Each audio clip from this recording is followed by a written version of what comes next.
Alright, so today we're going to go over how to appropriately place a UNNA boot dressing. It's composed of 3 primary layers, the UNNA boot, and then the cast padding and a co-band layer, basically for a 3-layer compression dressing. UNNA boots are primarily used in our clinic for wound care purposes for people with chronic swelling, venous ulcers, venous insufficiency, but it can also be used for sprains, strains, and sort of a more sports medicine approach too. So they are multifunctional and usually very well tolerated. I'll go over a couple of the key pearls with the application, as these should be heated in terms of the correct application. So one thing to keep in mind is that the UNNA boot is going to extend from the metatarsal heads here all the way up to just distal to the tibial tuberosity, which is the bone right here. And that is for the primary compression for venous insufficiency or venous wounds. If it was more of an ankle sprain type of compression dressing we wanted to put on, essentially it would extend from the metatarsal heads just distal to the gastroaxilleal junction here at the end of her calf muscle. So usually what we'll see though 90% of the time is toes to knee, just about right up here. And the reason I bring that up is because right here is the ankle joint, and we need to be careful with this in terms of protecting the skin and from impingement of the UNNA boot, so that the skin doesn't get irritated here and the patient doesn't have any pinching or worse, develop any wounds from the actual UNNA boot sitting across that ankle joint. So one technique I use, I just put on a little protection dressing there. If she were to have wounds, we'll say this is a wound right here, you could put your application of your dressing, your alginates, your biologics, any type of specific type of dressing you want to put on there, and then put the UNNA boot on top of that to add that layer of compression. So I'll have her set at 90 degrees here, and then the actual application of the UNNA boot here. One thing you want to take caution with is it is paste-based, sink-based, so you don't want to be splashing it all around. Be mindful of how you take it out of its sleeve, and make sure the patient's clothes are well out of the application radius and that your own scrubs are out of the way. And in terms of application and comfort and appropriate technique, you start at that metatarsal head level from the top, and then I suggest always wrapping up and into the arch as it's more comfortable for the patient. What I mean by that is you come down and you wrap up, capture those met heads 1 through 5, and into the arch, just like that. And I usually recommend cuffing the front of the foot here twice, making a nice thin layer here. Now, if our patient had significant swelling, one thing you can do is do the accordion technique, where you basically allow for a fold. You don't want any wrinkles, but you can do a nice thin fold right here. And what that does is, as she stands up and walks with this UNNA boot, that fold allows for some room for that skin to extend if she has some significant edema without pinching her skin. So basically 50% coverage on each turn of the UNNA boot application. And right at the ankle joint, you really want to be mindful to not get any wrinkles, to get the dressing to sit appropriately. Like I said, you can always put a little protection dressing across that ankle joint, and then basically a figure 8. You come around that ankle joint and then capture the heel. The UNNA boot will sort of tell you where it wants to go as long as you're applying it in the appropriate way. You should never have to really fight it in terms of where it's laying down on the skin. You can always ask for an assistant to help you with the accordions if you need. And then you have to start to come up the ankle and the leg here. Once you traverse the ankle joint, you can start doing the herringbone technique, which gives more compression.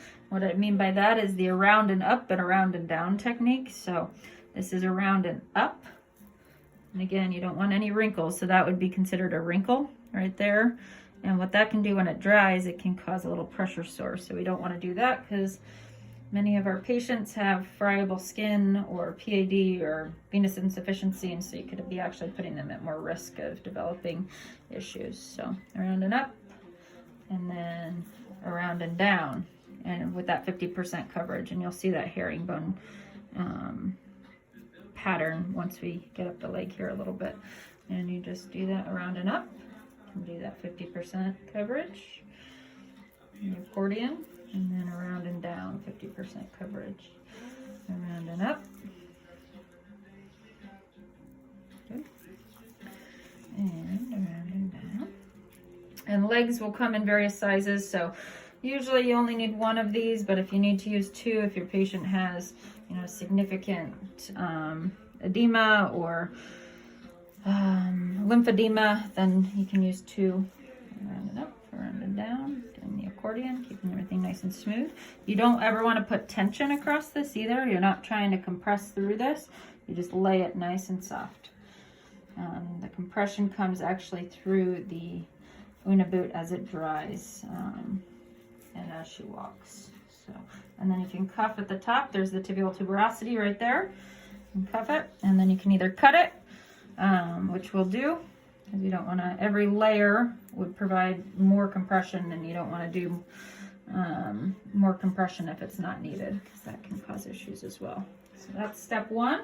And then step two, you add your cast padding, and you follow that same application, wrap up and into the arch.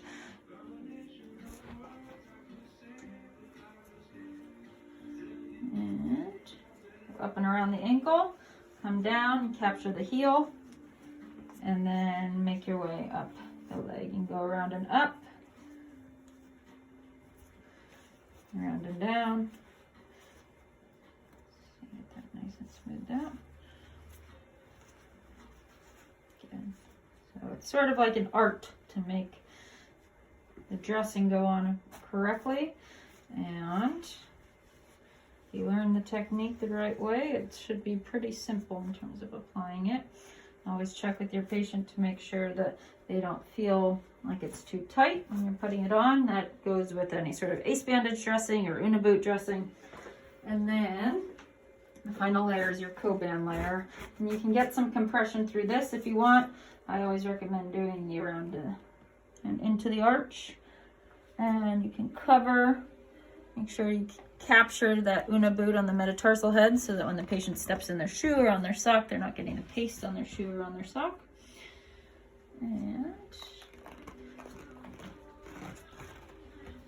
cuff this here. Good.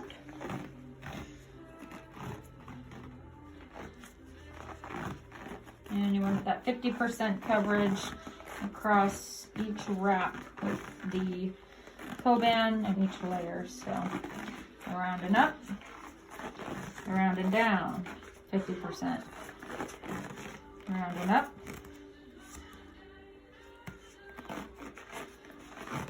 around and down, around and up, and up the top of it. Good. And then you always check with your patient, does that feel okay? Feel too tight, too loose? Feel okay? I feel good. Good. And then bring down to earth, and she can actually walk right in this dressing, because the technique of the dressing, the way the UNNA boot actually functions is it provides compression with weight bearing. So you can go ahead and stand up and make sure you're not getting any pinching on your knee or on your ankle. How does that feel? Feels good. Okay, perfect.